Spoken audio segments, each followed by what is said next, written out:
Olá a todos, sejam muito bem-vindos. Este é o terceiro vídeo desta nova série de 5 vídeos do canal. Estes vídeos estão em sequência, restando então após este mais 2 vídeos para terminar este estudo das profecias dos últimos dias. E o estudo de hoje é as 2300 tardes e manhãs. Nas Escrituras, este tema você encontra no livro do profeta Daniel, no capítulo 8.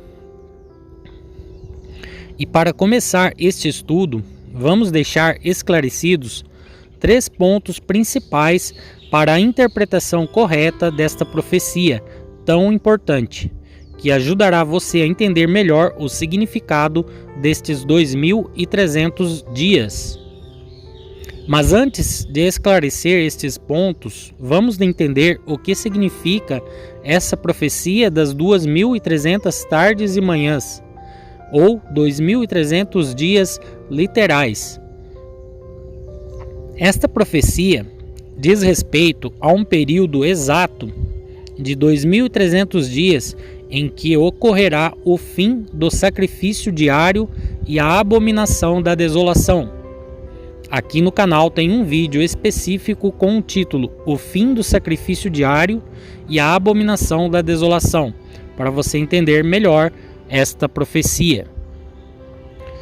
Mas resumindo, o fim do sacrifício diário representa a condição de não poder mais receber perdão pelos pecados, e a abominação da desolação representa o templo do Criador corrompido, entregue a Satanás e destruído. Na antiga aliança, no templo de pedra, um animal era sacrificado pela manhã e outro sacrificado à tarde, para a remissão dos pecados do povo de Elohim. E se não fosse assim, os filhos de Deus não teriam acesso a Deus por causa de seus pecados. Esse era o sacrifício diário da antiga aliança. Desta forma, durante um dia completo, 2 animais eram sacrificados, um de manhã e outro à tarde. Por isso, 2300 tardes e manhãs não podem ser interpretadas como 2300 anos, mas sim como dias literais. Na nova aliança, o Cordeiro de Deus, Yehoshua, é o nosso sacrifício vivo. Ele é o nosso sacrifício diário. Todos os dias pecamos e todos os dias devemos orar, pedir perdão pelos nossos pecados por intermédio do sacrifício do Messias. Portanto, esse é o sacrifício diário da nova aliança. Temos esse privilégio, essa graça todo dia. É diário. E por isso não existe mais o sacrifício de animais, porque o Cordeiro de Deus, de Elohim, nos purifica de todo o pecado. Sendo assim, a profecia das 2300 tardes e manhãs diz respeito a 2300 dias em que os filhos de Elohim não poderão mais receber o perdão pelos pecados, e isso é o fim do sacrifício diário. E também representa o período em que o templo de Elohim será corrompido e destruído. Dito isso, vamos então para os 3 pontos principais para entender corretamente esta profecia. Primeiro ponto: 2300 tardes e manhãs são dias literais e não anos. Este é um detalhe muito importante, porque ainda hoje existem muitas interpretações que ensinam que são anos. No texto original são destacadas as palavras manhãs e tardes. Um sacrifício pela manhã e outro pela tarde representa um dia.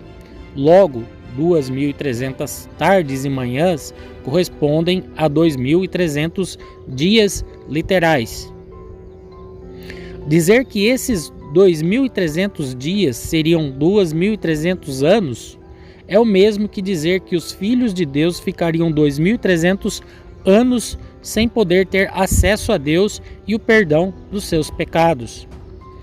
Segundo ponto, os 2.300 dias literais do cumprimento desta profecia estão divididos em dois períodos da história. A primeira parte se cumpriu no ano de 168 a.C. a 165 a.C., quando o chifre pequeno foi representado pela pessoa de Antíoco Epifânio IV. Satanás, através da pessoa de Antíoco Epifânio IV, profanou o templo de Deus e impediu o sacrifício diário durante 3 anos, ou seja, exatos 1080 dias, considerando que para Deus um ano corresponde a 360 dias e não 365, como conhecemos hoje. Essa foi a primeira abominação da desolação e o fim do sacrifício diário. Neste tempo, o templo era feito de pedra. Os israelitas sacrificavam animais para a remissão dos pecados. E neste templo havia o lugar santo e a arca da aliança. Todos dentro deste templo, que na época era um templo de pedra, feito por mãos humanas. E quando você lê Daniel capítulo 8 e também o capítulo 11, é mencionado essa profecia. Porém, o anjo declara a Daniel que essa profecia é para o tempo do fim.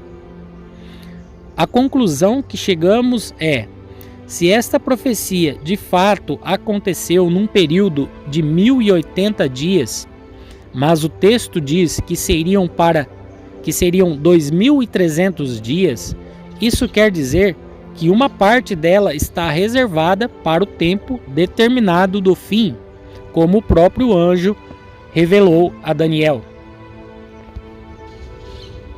Desta forma, 1080 dias se cumpriram no ano de 168 a.C. a 165 a.C. E como a profecia diz que são 2.300 dias, restam então 1.220 dias para serem cumpridos na grande tribulação, que será a segunda parte da profecia dos 2.300 dias. Ou seja, na grande tribulação, o chifre pequeno, que é Satanás, irá novamente profanar, destruir e corromper o templo de Deus durante 1.220 dias. E este templo, na grande tribulação, não será mais um templo de pedra, mas será o corpo humano das pessoas, tanto dos ímpios, que aceitarão a marca e adorarão a imagem da besta, como os santos, que terão seus corpos destruídos, ou seja, passarão pela morte por não aceitarem a marca e a imagem.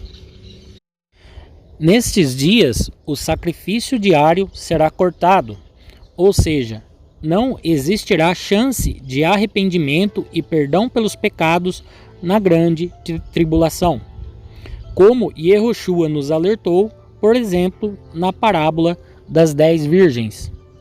Aquele que vigiar e orar será salvo. É por isso que devemos entender de uma vez por todas que quando as profecias diz que aquele dia virá como um ladrão, este dia está se referindo à chegada da grande tribulação e não do dia específico do retorno do Messias, que só ocorrerá depois da grande tribulação. Portanto, o templo de Deus hoje é o nosso próprio corpo. Muitos serão enganados pela ciência, pela mídia e terão seus corpos transformados. E dentro destas pessoas serão colocadas uma semente que não será humana, uma genética que não vem de Deus. E as pessoas deixarão de ser quem elas eram. Porque, como vimos no estudo da semente do homem, ferro com barro não se mistura. A destruição do templo tanto pode significar a abominação e a genética da serpente sendo colocada no ser humano, como também significa a perseguição e a morte dos filhos de Deus que estarão na terra. Ou seja, quem não destruir seu corpo se submetendo ao novo governo da besta, por outro lado também terá seu corpo sendo destruído, ou seja, sofrerão perseguição e morte. Como diz em Daniel, capítulo 8, o exército, que é o povo santo, será entregue ao chifre para serem pisoteados. E isso tudo se cumprirá durante 1220 dias na grande tribulação, completando as 2300 tardes e manhãs. Você pode perceber que tudo faz sentido quando a própria palavra diz que a besta foi dado poder para ela agir durante 1260 dias. E dentro destes 1260 dias se cumprirá o restante dos dias determinados para o cumprimento das 2300 tardes e manhãs, ou seja, 1220 dias. Lembrando que esta diferença de 40 dias pode ser a profecia que Yehoshua mesmo disse, que se aqueles dias não fossem abreviados, nenhuma carne sobreviveria. É por isso que devemos vigiar e orar todo dia e pedir perdão pelos nossos pecados diariamente e não viver pecando, porque quando chegar este dia, estejamos preparados e santificados para não passar pela morte e sermos partes dos 144.000 que não morrerão na grande tribulação. 2.300 tardes e manhãs significam 2.300 dias literais sem acesso a Deus, sem perdão, sem sacrifício. Assim como foi nos dias de Noé, quando o anjo trancou as portas da arca, é porque não haveria mais chance ou perdão. Satanás sofreu um golpe mortal com a morte de Yehoshua. Ele corre atrás para que essa ferida seja curada. E quando a ciência, a tecnologia e a internet das coisas, isso tudo é o que representa a besta, quando tudo isso chegar a um ponto onde o ser humano deixará de ser humano e o seu corpo e a sua genética for substituída pela genética da serpente, é exatamente a partir daí que começará o cumprimento da segunda parte das 2.300 tardes e manhãs, a destruição do templo de Elohim e o fim do sacrifício diário, onde os ímpios terão seus corpos entregues a Satanás com a imagem e marca da besta, e o povo santo também terão seus corpos destruídos, passando pela perseguição e morte por não aceitarem a marca e a imagem. Aí então a ferida mortal da besta será curada. Isso é o mesmo que dizer: o tempo da salvação pela graça se encerrou, e toda a terra ficará maravilhada e seguirá a besta, porque não deram crédito à verdade e por isso serão seduzidos pelo engano e mentira. Terceiro e último ponto. A conclusão desta profecia é a volta do Messias e a primeira ressurreição, que é a ressurreição dos justos. Em Apocalipse 7 é mencionado uma grande multidão de vestes brancas que vieram da grande tribulação, ou seja, as vestes brancas significam que foram lavados no sangue do Cordeiro. Essa multidão de vestes brancas diz exclusivamente dos que morreram na grande tribulação. Eles terão que morrer por causa dos seus pecados. E como o sacrifício diário será cortado nestes dias, não haverá remissão de pecados a não ser passando pela morte. Portanto, essa multidão de vestes brancas representam a ressurreição dos que morreram na grande tribulação. Seus corpos, que são o templo, foram purificados, ou seja, a profecia dos 2.300 dias se cumprindo, como descrito em Daniel 8, 13 e 14. Então eu ouvi um santo falando, e outro santo disse àquele determinado santo que falava: até quando será a visão concernente ao sacrifício diário e à transgressão da desolação, para dar tanto o santuário quanto o exército para serem pisoteados? E ele me disse: até 2300 dias, depois disso o santuário será purificado. Ou seja, o santuário é o corpo, e o exército é o povo escolhido, e o termo pisoteados está se referindo à perseguição e morte. Não percam os 2 próximos vídeos de extrema importância deste estudo das profecias do fim. Que a paz de Elohim estejam com todos. A Ele a glória para sempre. Amém.